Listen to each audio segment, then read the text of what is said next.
Okay, so here are the main this is the main equation I wanted you guys to look at. It is what I think is the Feynman's worksheet solution. And I'm not going to change it by any means necessary. But if I would put an I at the end of pi, but I can't do that. So, and at the end of pi right here at the end. So, what I have is what I have. And if people don't like it, then they got to figure it out for themselves. That is almost impossible to do, but you can do it if you can find out yourself. This is in one notebook that I have written down, and some of the stuff is kind of new age type of things that you should probably stay away from. If not, you can't do, period. But that's just one of the equations. Now here, I tried making gravity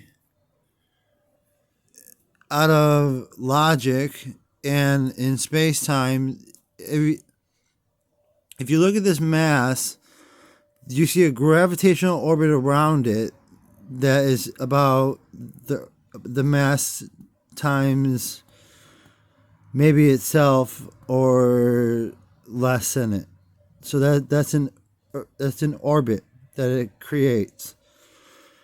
And then you have a space-time continuum that goes out to here and comes back and then comes around and does what it does. And gravity does something similar with the same thing, except it's not directly attached to the last part of it. It's space-time fabric that's attached to the last part of it. Now, when I figured that out, I think I was doing things like trying to figure out relativity, in which case I think I did. And I turned this right here into Earth orbit, but it wouldn't be Earth orbit, it'd just be massive orbit. So I wouldn't be able to, this equation probably wouldn't count. This equation is space or spooky action at a distance. If you could square acceleration. I'm familiar with volume being how it is. So maybe just calling it hyperspeed or speed period. Not just acceleration, but I know you can't do that. Once again, I thought I did it one time before, but I don't think you can do that. It would be spooky action at a distance. Okay, and then and I'm showing it right here. Like, so this is the middle of the universe. Right here. And then after that, there's three things that happen. There's a mass somewhere right here. See that little dot above my nail? There's a mass somewhere right here, which is close to the center of in between both of them. And there's another mass somewhere right here, which is energy falling backwards and shooting these two together to make it look like this is quantum entanglement with this. This is the last mass. This piece goes from here to all the way across over here. It gets shot out by expansion, and it's still moving at the same rate as the first piece right here because it's attached to the first piece. This piece is attached to this piece for whatever reason I said with this. Now, this is something that I made up, but I am not positive on how I made it up because I was somewhat trying to figure out with the cosine and sine and tangent, and if I could, this is what times squared would wind up being. It's z times time squared. Now, why did it take 3 to get to 2? I don't know, but it does. And that's what I made up from this logic or reasoning that I had. There's a lot of ones, and then it's a 9911 something.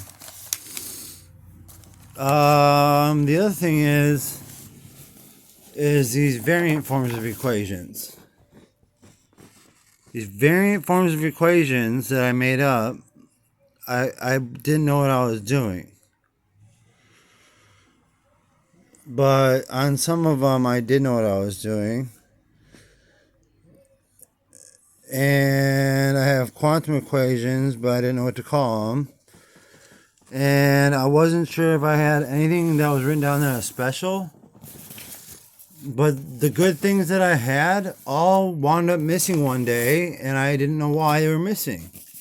So I had to rewrite them all, and I put them all down, but there was nothing that I had that was good enough for the Nobel at the year that I was trying for. So I decided to make my own metal up called Caspium, and they said I couldn't do it, but I did it anyway.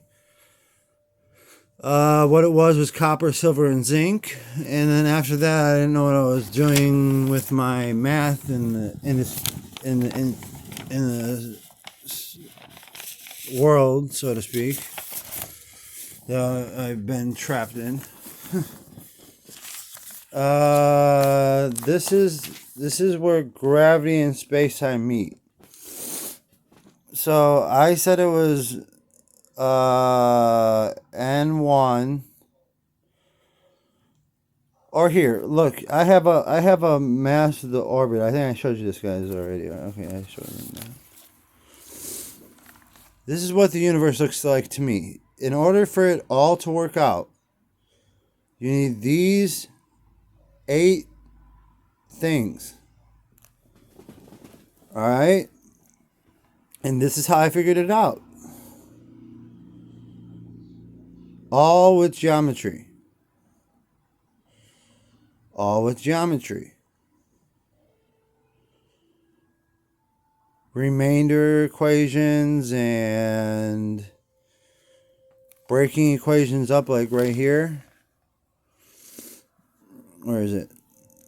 No, this is a fuzzball, so-called fuzzball. It's a wormhole. I made that with the geometry that I knew. It keeps going on and on and on and on. But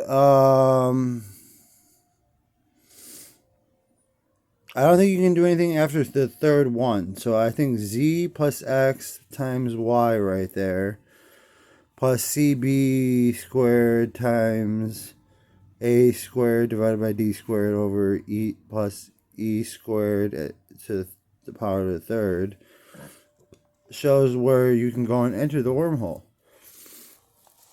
Okay, and then so if that's true, then it's somewhere right here in a time tunnel. And this is space or space and time. And this is a time tunnel. And this would be the wormhole at the end, with this wormhole being the true part of the wormhole is the Venn diagram part. This part of the universe is a black hole. This part is expansion. This part is like a bowl that we're all getting sucked into, because this is pushing this stuff all around. You know, oh yeah, you see it. I guess that's what it would be like. And then if you guys could see where I was trying to make it, my math is more than just drawings. I'm trying to say, like, there's actual equations that I'm making here that are worth looking at. I mean, yeah, they're not what you might expect, but still they might be the right thing. Like this one, 6 and 1/40th AC. That might as far as I know, it might be right, but if it's not 61/4, it's 61/4 or 61/25. So I'm trying to break the mold of what math is to some people, and some people won't like it. They didn't take me seriously when I told you that I just figured out the Feynman equation, but seriously, they're not gonna, because I made up gravity too in a tangent way, but I never thought that should get credit for it. I mean, that's Einstein's work technically, and I didn't think I get that much credit for it. But just last year, they had the Nobel Prize that I was hoping to get into, and like I said, I got voted for too many times, and they kept disqualifying me and disqualifying me and disqualifying me, I think. But I'm hoping that I get some type of reparations for finding out the electrode in the copper that the lady that was the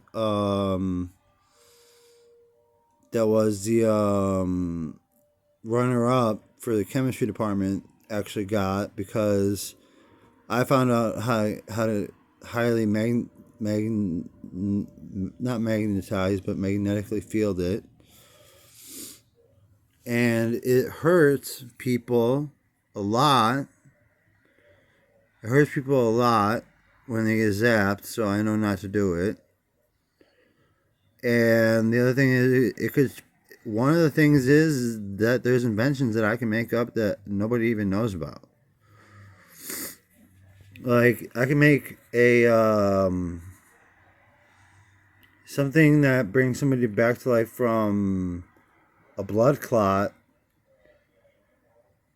and without any surgery, get it out of them with just a zap at the end of pushing water from their body with a magnet down through over their chest or their stomach. So I mean, like, if you guys think, if you think that that's New World, and people might think that is New World, I want to go further than that and go faster than that, and I want to tell everybody that you can kiss my butt. Thanks.